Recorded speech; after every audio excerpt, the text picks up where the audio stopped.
Assalamualaikum dan salam sejahtera. Anda sedang menonton Agenda Ohani dan Agenda Ohani dan Astro Ohani tidak pernah tidak membincangkan tentang dunia pendidikan. Kami percaya dan mendukung sepenuhnya pembelajaran sepanjang hayat. Pendidikan rendah, menengah, pengajian tinggi juga cukup-cukup kami bincangkan di sini. Dan ini adalah rancangan yang pernah menemu bual naib-naib Chancellor terkemuka dunia, termasuklah Profesor Alice Guss, wanita pertama, rakyat Amerika pertama yang memimpin institusi pengajian tinggi yang cukup dikawal dan dijaga kerana orang mereka saja yang memimpinnya, iaitu Imperial College di London. Dan beliau telah berjaya membawa penarafan yang lebih baik untuk Imperial College. Oleh itu, saya sentiasa bila berjumpa dengan orang seperti beliau mencari laganya di Malaysia. Dan salah seorang hari ini akan berkongsi bersama saya adalah Profesor, beliau adalah Professional Technologist, Dr. Muhammad Ibrahim Abdul Muttalib, Naib Chancellor Universiti Teknologi Petronas. Terima kasih Prof kerana meluangkan masa. Dan saya nak mengucap tahniah lah, saya tak pernah temu bual Prof lagi sejak Prof pegang kerusi yang cukup hebat ini sebagai Naib Chancellor UTP. Cuma di Malaysia ni bila kita sebut pendidikan je, keluar penarafan, ranking dan sebagainya.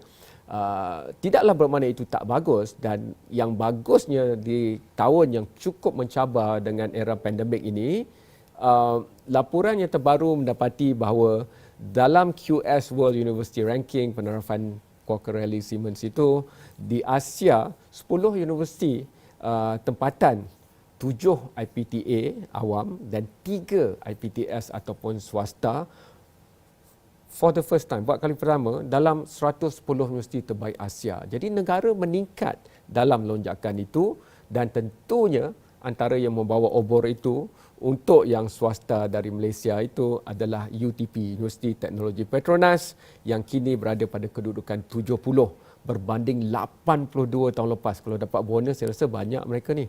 Jadi kejayaan ini telah mengekalkan kedudukan UTP sebagai universiti swasta nombor 1 negara di rantau Asia. Dan dalam penarafan universiti kejuruteraan dan sebagainya pun mereka amat memberangsangkan. Jadi saya nak terus tanya Prof, sebagai seorang akademik, Prof juga memang banyak percaya kepada pendidikan dan pembangunan. Ada catatan dalam jurnal yang diiktiraf Prof sendiri dan capaian pendidikan Prof sendiri. Bagaimana harus kami rakyat Malaysia ini melihat kepada kejayaan dan dicapai oleh universiti-universiti Malaysia dalam penarafan dunia? Terima kasih Amarul. Satu soalan yang saya percaya sangat relevan dan sangat mencabar kalau kita nak menjawab dia secara keseluruhan. Baiklah, for the start, penyertaan UTP di dalam ranking dan rating ni adalah sebahagian daripada usaha kami untuk membina jenama UTP. So building a brand ni adalah satu yang sangat penting, sangat penting. Sama ada kaedah penarafan ni kita setuju atau tidak, ya, kaedah penarafan ranking ni telah menjadi salah satu daripada penunjuk aras yang digunakan oleh masyarakat di luar sana. Dan mereka menggunakan penarafan ini untuk melihat sejauh mana pencapaian sesebuah universiti. Ya. Jadi penunjuk aras ini digunakan oleh masyarakat yang terutamanya daripada kalangan pemegang taruh yang utama seperti para pelajar, ibu bapa dan juga majikan. Ya. Jadi mereka melihat kedudukan ini. Selain itu, kedudukan dalam ranking dan rating ini juga penting, seperti mana yang saya sendiri alami bila kami cuba untuk melakukan usaha sama dengan universiti-universiti di luar sana, terutama yang ternama. Dia akan tengok kat mana uni, kan? Kalau uni tak ada langsung dalam tu, minta maaf lah, mungkin mereka tak berminat. Tapi kalau you appear somewhere in the rating and ranking, diorang akan menunjukkan minat mereka. Ya. Jadi kalau kita lihat kepada ranking exercise yang dibuat oleh badan ternama seperti QS, THE, kaedah ni mengguna pakai beberapa faktor sebagai parameter pengukur aras. Umpamanya mereka gunakan peer review. They do survey untuk dapatkan peer review tentang kebaikan suatu universiti. Ya. Selain daripada itu, peer review ni dia buat daripada kalangan akademik dan juga industri. Bukan daripada kalangan kaki tangan akademik di luar sana juga, tapi di kalangan industri. Selain itu, mereka juga ada indikator yang melihat kepada kekuatan tenaga pengajar dari segi kelayakan, komposisi tenaga pelajar dan pelajar yang melibatkan masyarakat antarabangsa, sebab ia sebagai suatu refleksi kepada how international the university is. Ya. Kekuatan penerbitan para akademik dan juga para penyelidik, ya, di universiti. Ya. Dan dia juga tengok pada sejauh mana you berjaya membuat jalinan kerjasama dengan universiti lain dan industri. Ya. Dan juga adalah beberapa faktor lain. Faktor-faktor yang saya sebutkan tadi adalah antara faktor-faktor yang utama yang appear dalam dia punya assessment. Ya. So kesemua faktor ini merupakan penunjuk proksi lah. Itu yang kadang-kadang dia jadi controversial. Sebab ini cuma penunjuk proksi. It doesn't mean that dia akan reflect the true indication. Tapi it's a proxy indicator yang kita boleh gunakan, ya, untuk menunjukkan sejauh mana kekuatan suatu universiti itu secara keseluruhan. Ya. Jadi berdasarkan kepada fakta ini, UTP menggunakan dia bukan sebagai suatu brand building sahaja, sebagai satu exercise untuk kami membina jenama kami, tetapi juga kami menggunakan dia sebagai suatu feedback bagi kami merangka strategi untuk memperkasakan UTP. Ya. Dan buat masa yang sama, kita tinjau sama ada apabila kita telah melaksanakan suatu strategi itu akan memberi kita suatu outcome yang positif. Ya. So dia jadi macam satu monitoring indicator balik kepada kita. And of course, lebih penting lagi ialah kejayaan dalam ranking ni, ya, perception di luar sana, kejayaan dalam ranking ni juga adalah satu yang penting untuk memberi satu bentuk macam keyakinan kepada terutamanya pelajar baru menyertai kita dan juga kepada industri atau majikan di luar sana untuk mengambil para pekerja daripada kalangan graduan kami. Jadi saya berpandangan kepentingan ranking and rating ni dari aspek sebegitu.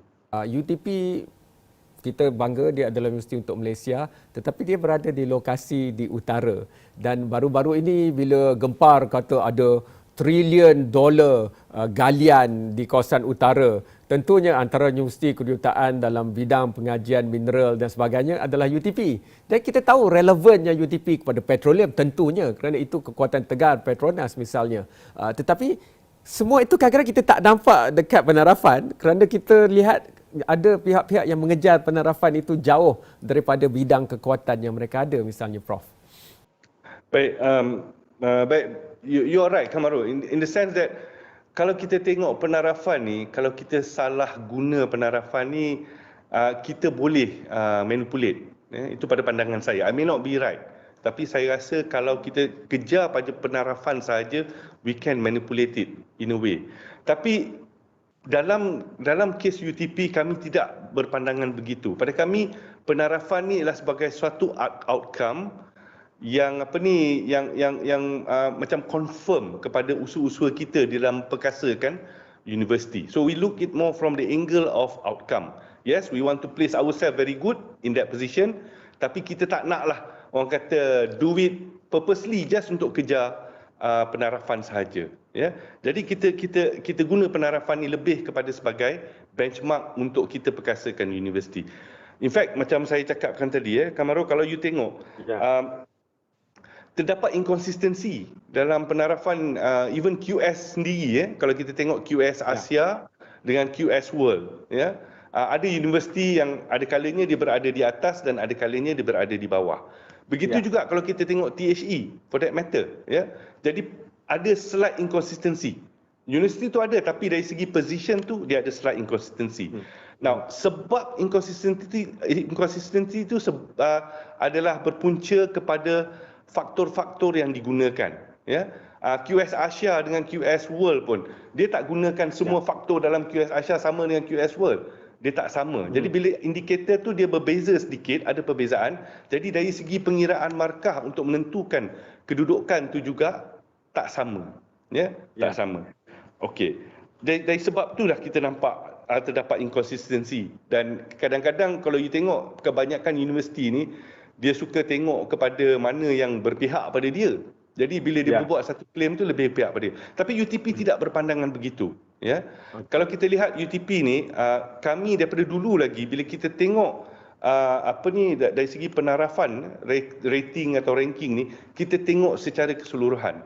Sebab UTP ni kita participate dalam all the instruments. Ya, kita participate dalam QS, kita participate dalam THE, kita juga participate dalam MyRA dan Setara. Ya, in fact MyRA dengan Setara, kalau you tanya saya berpendapat MyRA dan Setara adalah lebih rigorous sebab dia buat detail audit untuk tengok kekuatan universiti.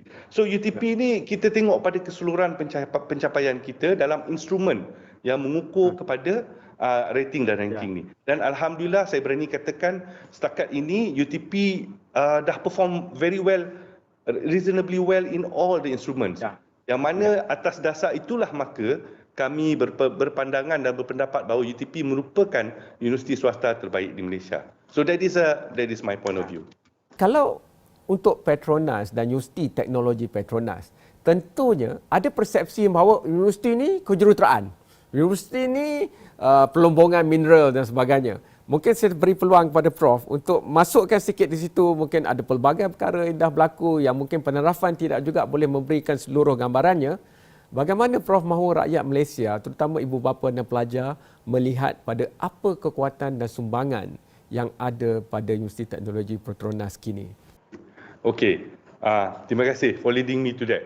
In fact, Kamaru, kalau saya boleh share further, dari segi UTP ni, bila kita buat strategi dan strategi untuk memperkasakan universiti ni, kita bertumpu lebih kepada apakah dia faktor-faktor yang dapat menarik pelajar-pelajar untuk datang ke UTP, apakah faktor-faktor yang akan membantu kita untuk membina mereka menerusi program-program akademik kita, ya, sejauh mana kekuatan akademik program kita dari segi akreditasi, dan juga kaedah penyampaian yang kita lakukan menggunakan teknologi-teknologi terkini, dan juga kita bawa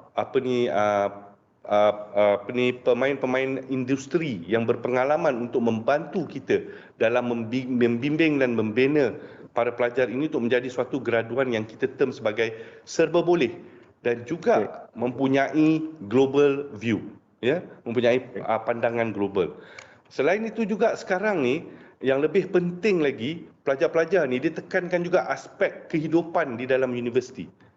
This is where dalam 4 ke 5 tahun yang sudah UTP telah memulakan penekanan yang kuat di dalam membangunkan student experience.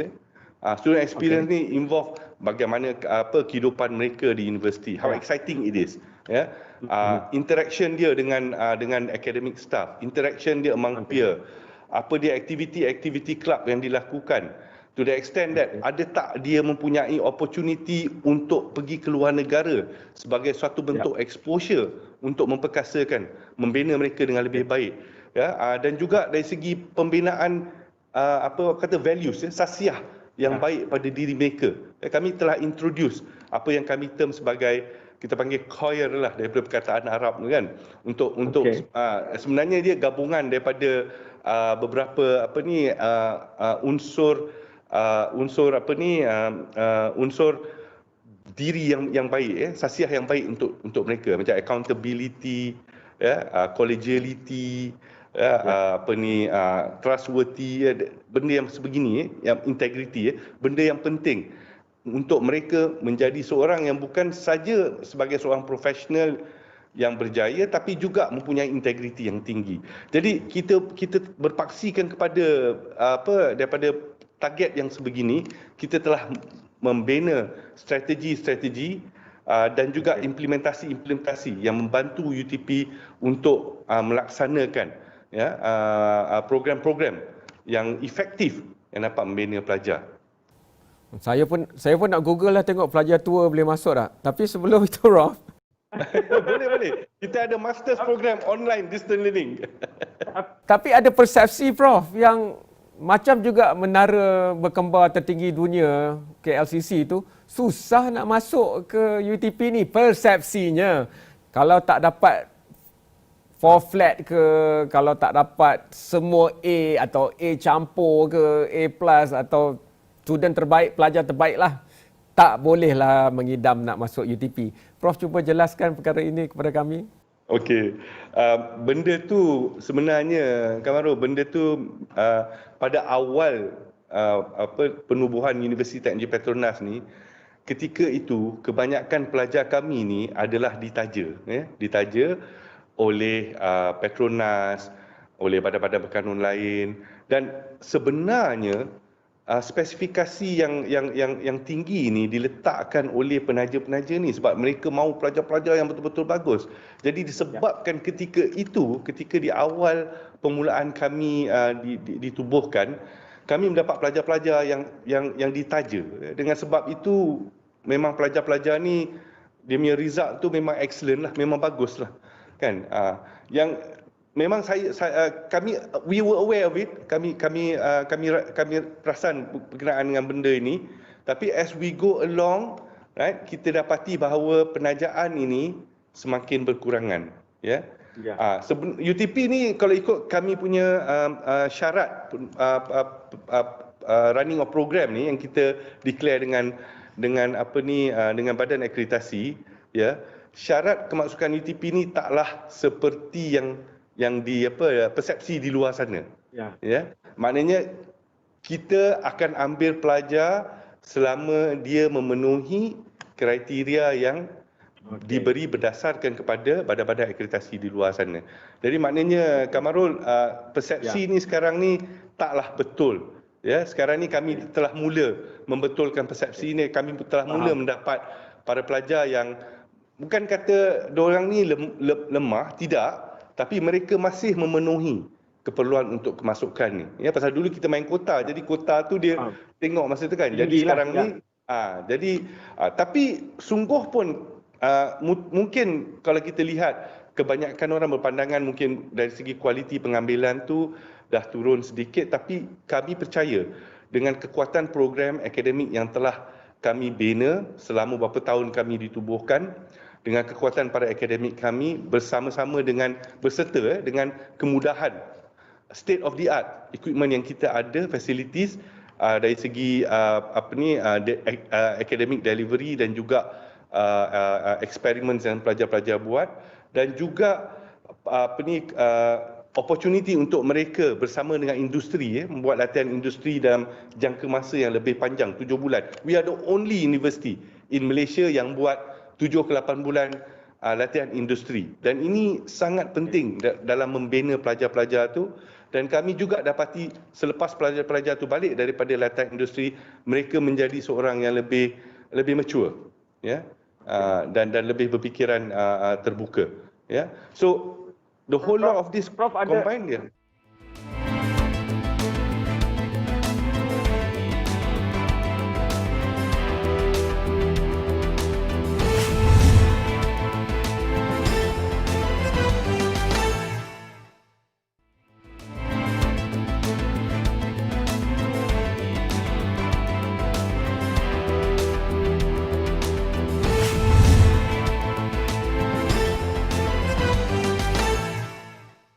mRNA ni, messenger RNA yang kita gunakan untuk pencapaian bagi mencari vaksin adalah teknologi baru yang sebelum ni ada tapi tak pernah digunakan secara begitu menyeluruh untuk mencari penyelesaian kepada menghalang jangkitan COVID ataupun mencari penawar COVID-19 misalnya. Jadi bagaimana Prof melihat keupayaan UTP untuk bukan saja mempertahankan kebolehpasaran graduan tadi, tetapi meningkatkannya lagi, merentasi cabaran norma baru itu. Pada masa yang sama, kekuatan UTP itu jelas, iaitu pembelajaran STEM misalnya, sains, teknologi, kejuruteraan dan matematik itu. Tapi kini perlu ditambah dengan aspek untuk menjadikannya lebih efektif itu, memberikan penyelesaian kepada dunia, Prof. Macam mana tu? Satu soalan yang sangat mencabar, Kamarul. But anyway, apa yang telah kita lakukan, ya, kalau kita tengok dari segi sejarah graduan yang dihasilkan oleh UTP ni, sejak daripada mula kita menghasilkan graduan sehingga sebelum pandemik, UTP telah berjaya mempertahankan rekodnya yang mana para graduan kami telah berjaya mendapatkan pekerjaan sekurang-kurang lebih kurang 95% daripadanya mendapat pekerjaan sekurang-kurangnya lepas 6 bulan. 6 bulan. Jadi dalam period 6 bulan tu lebih kurang 90% pelajar kami telah berjaya mendapat pekerjaan. Ya. Dan bila datang COVID ni, in fact sebelum datang COVID ni kita dah realise, kita sedar bahawa UTP tidak boleh cuma bertahan kepada apa yang telah kita lakukan in the past, seperti kita bergantung cuma kepada latihan industri yang panjang saja.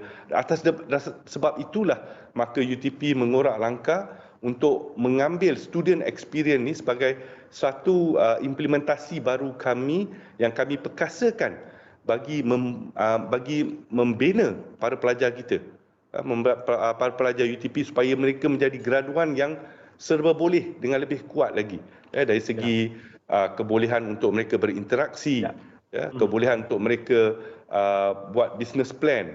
Jadi kita perkuatkan mereka. Kita ada technopreneurship program di UTP sebagai satu daripada program yang membantu kita untuk membina para pelajar. Dan kalau kita tengok dari segi program UTP ni pun, kami bukan suatu universiti yang orang kata menyeluruh A to Z. Kita universiti yang fokus. So bila you buat universiti yang fokus ni, dia bagi you suatu orang kata kekuatan. You boleh buat kekuatan you dengan lebih mudah, and bila size you tak besar, kekuatan you berpaksi kepada certain specialization, universiti ni akan lebih cepat untuk memacu ke hadapan, membuat banyak perubahan-perubahan yang positif. Ya. Prof, sebelum kita tamatkan, saya bagi peluang pada Prof, kerana kita tahu tahun ini tahun mencabar, tekanan juga jiwa, mental semuanya naik berbanding sebelum. Jadi apa harapan Prof kepada pemikiran ibu bapa, pemikiran masyarakat, pemikiran anak-anak muda yang mungkin ramai yang bercakap tentang juga menangguhkan pembelajaran, duduk ajalah di rumah sampai semua ni tamat dan sebagainya. Apa yang boleh Prof kongsikan perkembangan terkini tentang alam pengajian tinggi, bila kita akan melihat adakah balik seperti biasa, hadir kembali ke kampus, bagaimana dengan kemasukan seterusnya, mungkin Januari 2021 untuk UTP, apa yang ada dalam penerangan Prof yang Prof boleh kongsikan kepada rakyat Malaysia? Okey, saya telah menyertai beberapa webinar macam online seminar di mana kita lihat banyak tokoh-tokoh akademik dunia berbicara tentang apa akan terjadi selepas pandemik COVID-19 ni berakhir. Sama ada sejauh mana dia akan berakhir, adakah dalam masa yang terdekat ataupun akan mengambil masa yang lebih lama. Tapi secara umumnya saya lihat the way forward dalam pembangunan akademik ni, kita tidak, saya secara personalnya saya menyatakan yang kita mungkin tidak akan kembali kepada apa yang telah kita laksanakan dulu, terutamanya dari segi pembelajaran, pembelajaran. Mana we will not go to full face to face, for example, sebab pandemik COVID ni in a way dia telah put pressure on university untuk develop new ways of how they do their delivery. Ya. Jadi teknologi dan kaedah-kaedah yang telah dibentuk ni, saya rasa kebanyakan universiti akan rasa it's a waste to just drop them like that. Right? So what the university can do is dia akan gabungkan, integratekan teknologi-teknologi dan kaedah-kaedah yang telah dibentuk dalam masa mengharungi COVID-19, pandemik COVID-19 ini, dan menggabungkan dia dengan apa dia kaedah-kaedah terdahulu yang baik yang kita boleh continue untuk guna pakai, dan bersama-sama ini akan menjadikan suatu kaedah yang lebih mampan untuk kita ke hadapan, dan akan memberi lebih kebaikan kepada para pelajar. COVID ni memang betul adalah suatu yang saya rasa kalau kami di Petronas kita guna term Black Swan. Dia datang tanpa dijemput, dia datang Ya. dan sekelip mata dia merubah dunia. Ya, dan jadi banyak dugaan yang kita lalui, betul lah macam seperti Kak Maru beritahu tadi, dari segi the future of employment, ya. Jadi tapi saya rasa ini merupakan satu cabaran yang universiti kena ambil secara positif. Ya, sebab dia juga bagi kita, selain daripada cabaran, dia juga bagi kita opportunity, peluang untuk kita masuk ke sesuatu yang baru, ya. Macam kan sekarang ni kita tengok pada apakah program-program baru yang akan lebih lebih fitting untuk the future, kan. So these are the opportunity where university boleh mengorak langkah dan membuat perubahan untuk menuju kepada sesuatu yang akan lebih fulfilling kepada masa akan datang. Jadi pada saya, pesanan saya pada ibu bapa dan pelajar, don't take it negative, think positive, because insya-Allah kita akan dapat mengharunginya. Dan saya juga ingin mengambil kesempatan ni, Kamaru, before kita end, untuk mengucapkan ribuan terima kasih kepada para pelajar, baik pelajar yang sekarang ni mungkin mempunyai minat untuk menyertai UTP dan menyokong untuk pergi ke UTP, dan juga para pelajar kami yang ada sekarang, dan juga para pelajar kami yang telah bergraduat daripada UTP, dan juga kepada ibu dan bapa, ya, parents yang bagi support pada anak-anak mereka untuk belajar ke UTP. Kerana industri juga, ya, industri terutamanya parent company kami Petronas, saya ingin mengucapkan berbanyak-banyak terima kasih atas sokongan yang telah diberi, kerana tanpa sokongan mereka, UTP tidak akan boleh berada pada kedudukan yang kami rasai sekarang. Terima kasih banyak kepada Universiti Teknologi Petronas dan Knight Chancellor mereka. Profesor cukup hebat sekali, dan terima kasih kerana telah menonton. Sekian, terima kasih, dan ini adalah agenda Awani.